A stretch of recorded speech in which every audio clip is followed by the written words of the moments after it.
For several years, Abia State felt like a forgotten corner of Nigeria. Abandoned roads, mountains of waste, unpaid workers. The people cried, but nothing changed. Then came a man called Alex Otti. He did not arrive as a miracle worker. He came as a man on a mission. But the question is, can he truly fix what years of bad leadership broke? Or will Abia State swallow him like it swallowed so many before him?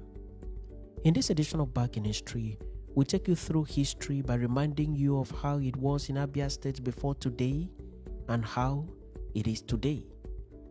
Before Alex Otti became the face of a new Abia State, he was a man who had built his name far away from politics. His journey did not start in government houses or political rallies.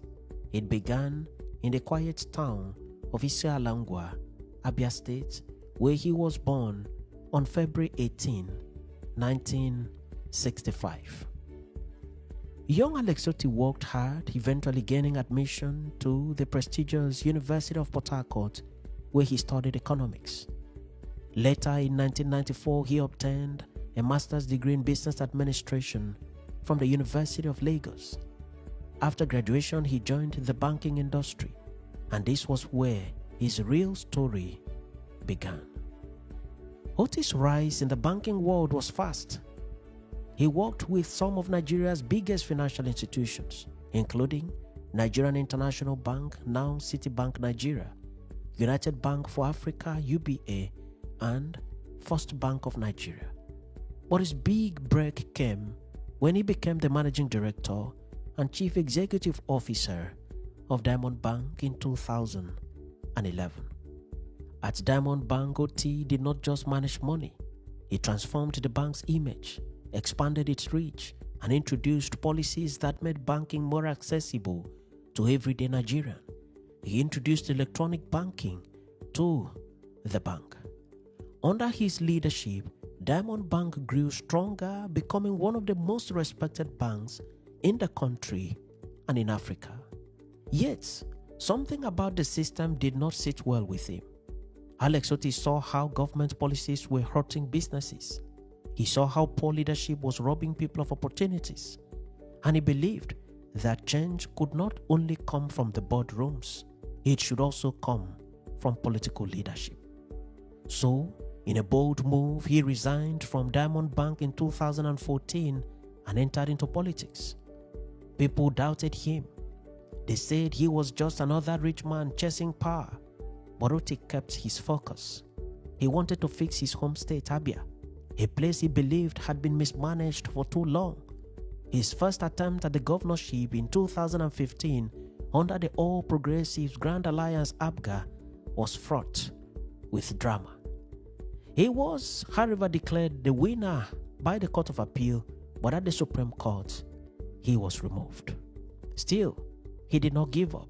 He kept his eyes on the ball. Otti returned in 2023, this time under the Labour Party, and won decisively, with the people fully behind him and with Professor Nenna Otti of the Federal University of Technology, who was the returning officer for the state, standing firm to the truth and insisting on declaring the rightful result of the election. His story is not just about winning elections, it is about persistence.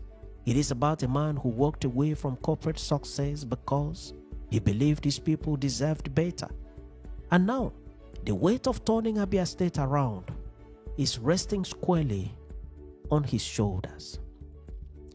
When Alex Otti became the governor of Abia State in 2023, he did not step into a palace. He stepped into a mess.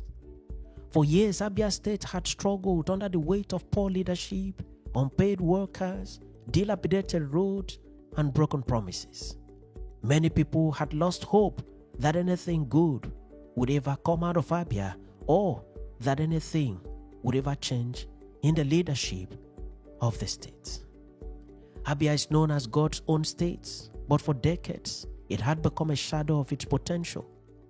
In particular, Abia, the state's commercial nerve center, once famous for local manufacturing and entrepreneurship, had turned into a city of potholes, garbage heaps, and widespread frustration.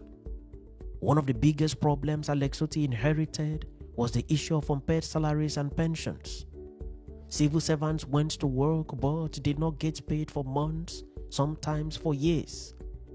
Pensioners who had served the state faithfully were left to suffer in silence. Many had to borrow money to eat. Some even passed away without receiving what was rightfully their own. Teachers protested. Health workers went on strike. Basic services collapsed. And through it all, past governments offered more speeches than solutions. It wasn't just the unpaid workers. Abia's roads were a disaster. Streets in Abia were almost impossible to drive on. Flooded roads swallowed cars. Traders and residents often had to wade through muddy, flooded streets just to go to work or send their children to school. Meanwhile, waste management was in total shambles. Piles of garbage sat openly and executively on the roads, especially in busy parts of Abia and Umuahia.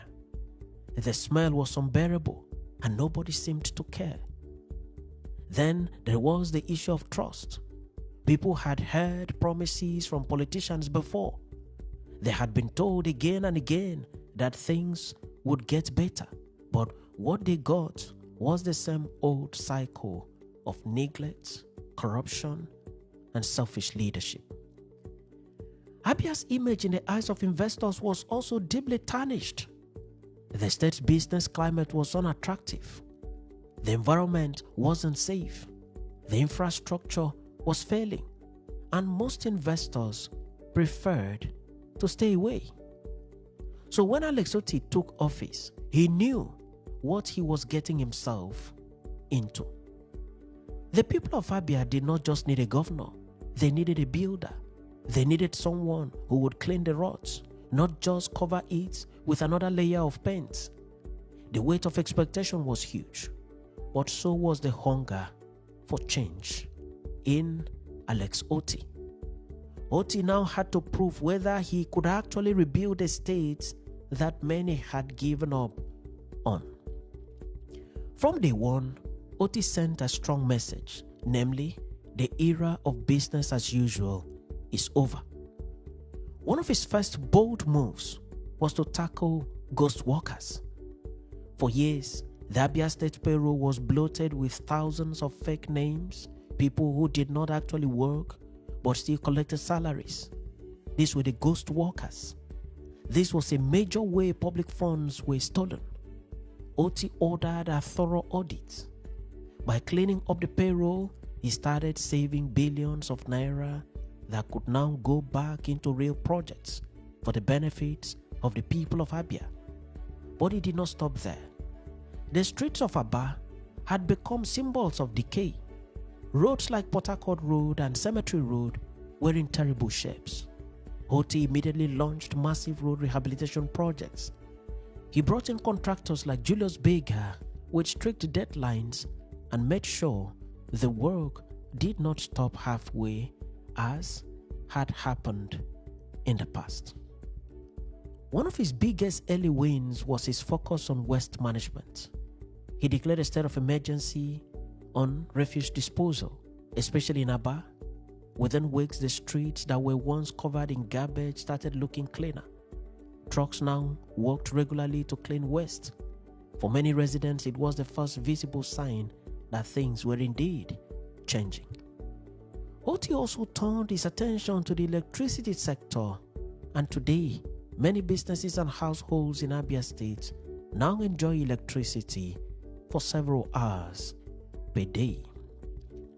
In the health sector, Otti began rehabilitating hospitals that had been abandoned for years. He prioritized the payment of salaries and pensions, especially for health workers, to get hospitals working again. Slowly, public confidence in the state's healthcare system began to rise. Education also received immediate attention. Otti moved to ensure teachers were paid on time, and some dilapidated schools were given a first lift, while the process continues for the total overhaul of the educational system in the state.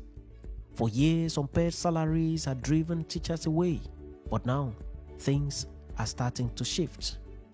Just recently, he announced free and compulsory education for all children in the state, to the joy of many families.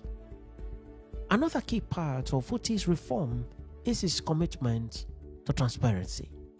He made sure that contracts, appointments, and government spendings are open to public scrutiny.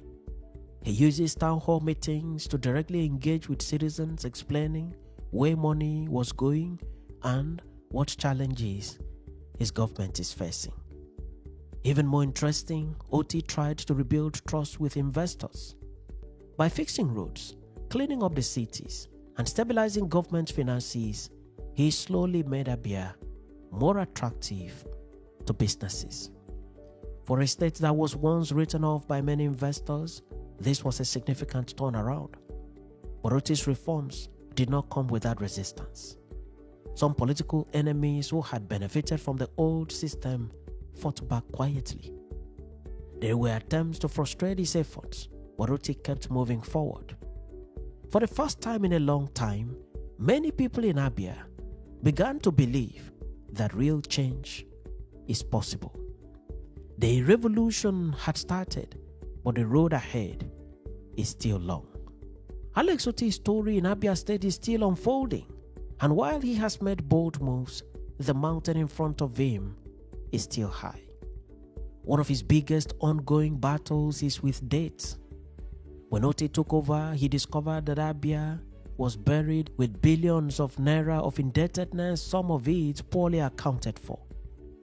Servicing these loans while trying to build new roads, schools, and hospitals is like carrying water in a basket. It requires careful management, and the room for mistakes is very small. Even though he has made progress with waste management and road repairs, the demands are endless. There are still many roads that need attention. There are schools with no roofs, hospitals with no beds, and civil servants who have lost faith in government after years of broken promises. Another challenge is security. Like many other states in Nigeria, Abia has faced issues with kidnappings, armed robbery, and clashes between security agencies and unknown gunmen. Investors want to bring their money into Abia, but they need to feel safe. Otti knows this, and strengthening the state security architecture remains a key part of his plans. There is also the challenge of political sabotage. In Nigeria, it is not